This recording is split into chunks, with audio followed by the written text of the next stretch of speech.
They say true happiness lies in the present moment.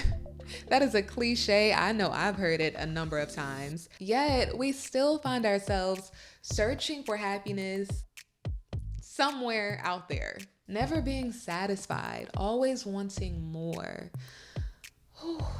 And I say we for a reason because it's something that I've definitely struggled with, just to be frank. It's Malicia. Shout out to my 10-year-old niece Sunra for lending her vocals. And welcome to our garden. Mary Helen Jackson suggests that we talk about happiness where you are, instead of focusing on where you're not. A little bloody gratitude would be a start. I've been practicing gratitude for years now, and some seasons are easier than others. For instance, I was recently talking to my therapist about how I've been noticing that there are moments when I'm happy, but then here comes a thought of, okay, this may not last long, or I go into watch mode, like, am I safe? Am I, just anxiety, just thoughts coming, trying to steal my joy. And I'm going to talk more about this in a moment. It's definitely something I want to expound on in a minute, because the revelation I had this week is pretty profound. At least it was for me. But first, I want to touch on a few techniques that have helped me get out of the lack or scarcity mentality over the years. Because focusing on where you're not or what you don't have in a way where it's more so we're beating ourselves up instead of being productive is just that. It's a lack mentality. And it's something that we have the ability to retrain our minds not to default to. My first technique sounds simple, but it helps. Reflection. Reflecting really gives me the strength and the encouragement to move forward at times. I grew up in Georgia, Atlanta, Georgia, well, suburb outside of Atlanta, Stone Mountain to be exact. When I graduated from Howard in 2015, there was a period where right after I had an internship, and then I thought I was getting a job. I was just feeling myself like, yes, I am going. I'm a career-driven woman. The job falls through. I am back at home in Georgia in 2016, a year later. And honestly feeling somewhat embarrassed because you have people asking me, oh, I thought you were in New York. Oh, I thought you were doing this. And I didn't have any answers. Looking back now, I would have told my 21-year-old self, 22-year-old self to relax. Why are you in such a rush? But at the time, I was comparing myself to others and just feeling, I guess, like I had something to prove. I'm not sure, but I was in a rush. All that to say, 2016, I was back in Atlanta and trying to make things happen, trying to come out to LA. LA has always been my dream place to live. Interviewing out here, nothing's falling through. At the same time, I had family move into extended family, move into my home with my immediate family in Georgia. So we were all together. And reflecting on that time now, it was such a beautiful time and experience that we will never get again. All of us in one house together, enjoying each other's company. Babies, like my nieces, just running around and me watching them grow up and have experiences with them that they will always remember and value. All of that was going down while I was so frustrated and anxious about my future, just wanting to be somewhere that I'm not. And I look back on that time now and I'm like, if I just would have enjoyed it a bit more, because it worked out. I'm in LA now. I'm here. So reflecting on that has helped me to relax a bit more when it comes to, me working toward my goals now. At the time, I was so concerned, and sometimes I still get caught up in this, but I was so concerned with accomplishing my goals and becoming this woman on the outside that I didn't take into account what was happening on the inside of me and how much I was growing and developing internally. And While I was feeling like I'm not where I want to be, or I should be having more, I should be doing more, what was being cultivated inside of me is something that no one will ever be able to take away. What I received is so much richer than what I was shooting for. So take into account the person you are today and how far you've come. Y'all, I remember when I was younger and I used to dream about my future, I would dream around my insecurities, meaning that if I was insecure about something at the time, I would imagine my future as if I'm a grown up, still insecure about that thing, and like I would imagine myself covering it up, or and I now I'm like, wow, I'm past that. That's not even a factor anymore. So I think it's super important for us to just keep our minds in check. And when we start to feel like we should be further ahead, we haven't accomplished all that we wanted to accomplish compared to this person or that person, look who you've become. Think about what you've been through. Think about what you've overcome. That's impressive. It was not easy. The person you've become, you might not think it's that great, but you're still here and you're still moving and you're watching this video, which says a lot.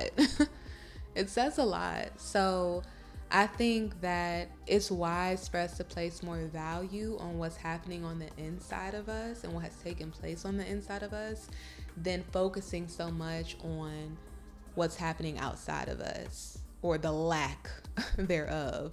Because I do believe this too. What you are on the inside will eventually reflect itself on the outside of your life.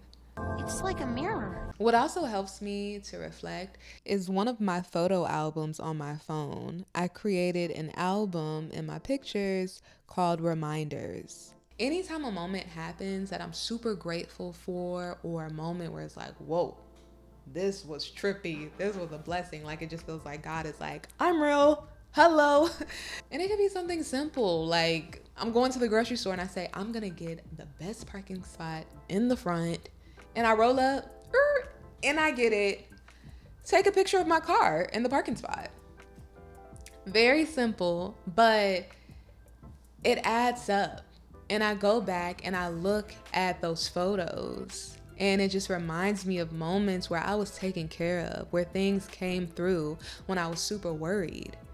For instance, I have this story that gives me chills to this day. In my childhood bedroom, when I was about 12 years old, I cut out the words Hollywood and placed them above my window because it was my dream to live in Hollywood. And fast forward, moved to LA. I moved in an apartment on Hollywood Boulevard, which has its pros and its cons. Those who know. But I moved into an apartment on Hollywood Boulevard. And when I lay my head down on my bed, I'm not there anymore, but when I would lay my head down on my bed and look out of my window, there was the real Hollywood sign. Literally, I can see it as I lay in my bed and look out my window. And growing up, I had the sign over my window. Right? Moments like that, they trip me out. And all I can do is just thank God, because it's just, it makes me want to cry now. Like, I've spent so much time worrying and just trying to control things. And moments like that, they just make me feel so safe and taken care of. And I've said this before to a friend. Those moments, I feel like, happen more when you actually take note of them and appreciate them. It's like you open your eyes to see them more, the synchronicities, the little whispers. But you gotta, be open to them and, take note of them. So yeah, it just gets me a little emotional thinking about it because I mean, even now, like I'll be real with y'all, I want more, right?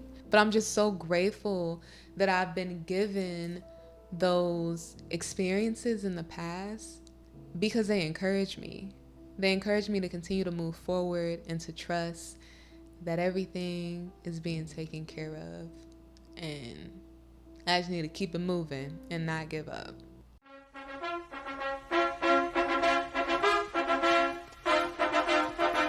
Another technique that has helped me is getting clear on what I value. Now, this has helped me to figure out what it is I truly want. Not what other people tell me I should want, not what other people have, not what I think I should want. No, what I truly want, the basics. They say the good things in life are simple, and the older I get, the more that rings true to me. The basics. So, what do I value? Family. I value family. I value my spiritual connection. Just feeling like nurturing that part of me. I value my health and my wellness.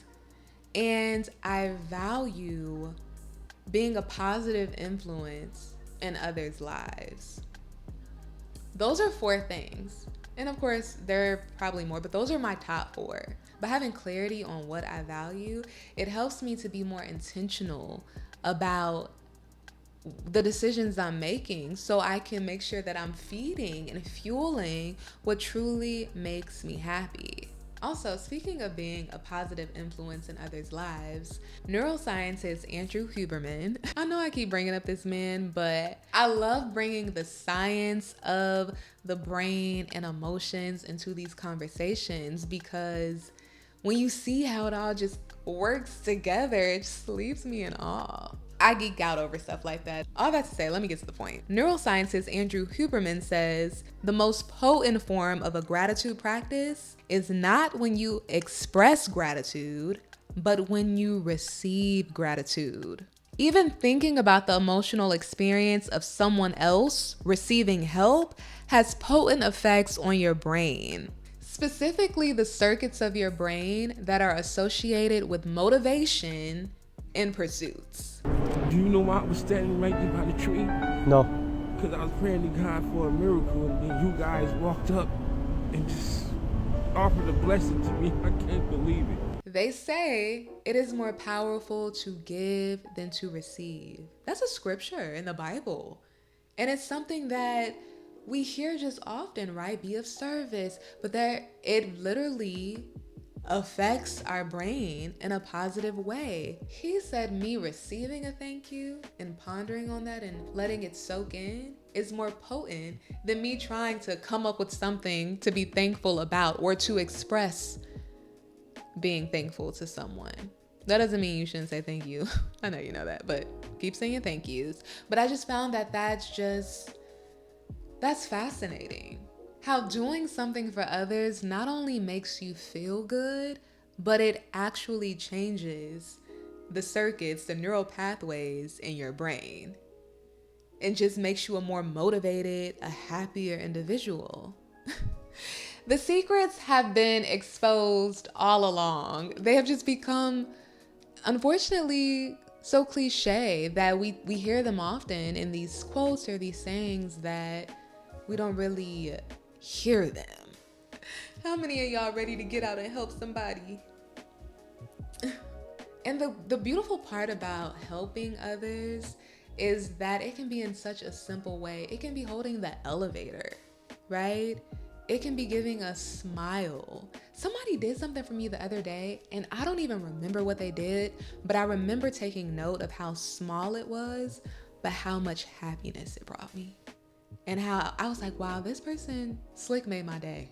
And they don't even know just by doing that. And it was so small. I can't even remember what they did. But what did Dr. Maya Angelou say? I've learned that people will forget what you said. People will forget what you did. But people will never forget how you made them feel. That's the word. All right, circling back to what I mentioned at the top about noticing how I need to allow myself to be happy. without fear of the happiness ending, getting in the way, or without feeling guilty for being so happy. I came across a video of the motivational speaker entrepreneur Tony Robbins talking about gratitude. And he mentioned something that just hit me so hard. I'm gonna let you listen. How many of you, when something really great happens in your life, you sometimes lower your energy about it because you don't want to make somebody else feel bad? How many sometimes do this? You know what it does? It teaches your brain it's not good to feel too happy all the time. And that's the wrong thing to train. Wow. That resonated with me so deeply. And it really just, we've talked about this before. Emotions come and go. But when those happy feelings come from this moment on, I am going to challenge myself to fully relax in them. I remember being a kid and having those feelings, feeling like I don't want to brag, or seeing what's going on around me and feeling guilty about feeling good about life or being happy. And no wonder there's been some tug and pull there, especially with everything going on in the world. There's so much happening that is heartbreaking and sad. And it feels like there's always something to worry about if that's what you choose to do. It can feel scary here. But that doesn't take away the moments where genuinely we feel happiness. Or better yet, joy. Because unlike happiness, it transcends your circumstances. And joy is contagious. I'm putting this energy out. I'm gonna feel it, and I'm gonna hope you feel it sometime soon too. We take things for granted. We take life for granted. Or we're not grateful for our health until something happens, or we get a cold and we wanna feel better. And unfortunately, sometimes it takes losing somebody we really care about, losing something we care about, to make us be grateful and to appreciate people more, appreciate life more. And I believe we don't have to learn those hard lessons. We can wake up and appreciate people while we have them. Really practice doing that. Not saying we're going to be perfect, but it doesn't have to get bad before we truly appreciate and learn to enjoy without fear interrupting the enjoyment. And without a concern of how long this is gonna last. I'm learning it really does take practice to build the momentum and really ingrain this process into your head to where it's a default. It takes practice. And I think because life is always gonna come with its different challenges and growth periods, you'll always probably have to tweak the practice or add something or reinforce it a little bit more at certain times. But I think it's important for us all to keep in mind that what we focus on grows. The more we focus on what we don't have, what we wish we had, that's just giving out the energy of lack, of scarcity, of not enoughness. But when we turn to gratitude and focus on what we're thankful for, and it doesn't have to be anything huge for it to be worthy. When we focus on those things, more things to be thankful for appear, or our eyes open up to more things to be thankful for, which in turn makes us happier. It's like the keys are right there. But it takes a well-disciplined mind, and that takes work. Before I go, I'm gonna tell you one thing that I'm grateful for, and I want you to tell me one thing you're grateful for in the comments. If you're not up for it, at least think about it to yourself and say it out loud. Okay? I am grateful. So many things are coming up now. But what came up first is I am grateful for the courage to sit here and film this video. I've wanted to do YouTube for a very long time, and I always would find excuses. And honestly, looking back, maybe it just wasn't the right time. But now that I'm here and I'm actually talking about what I want to talk about, and I'm doing it, even, despite the doubts or the concerns, I'm pushing through. I'm grateful for that. I'm proud of myself. And in turn, I'm grateful for you, of course, for being part of this process with me. So make sure you take that appreciation in, as Dr. Huberman said. Your presence here alone means a lot. All right, I hope this video has helped. It definitely helped me. And yeah, don't forget to be gentle with yourselves. I'll see you next time.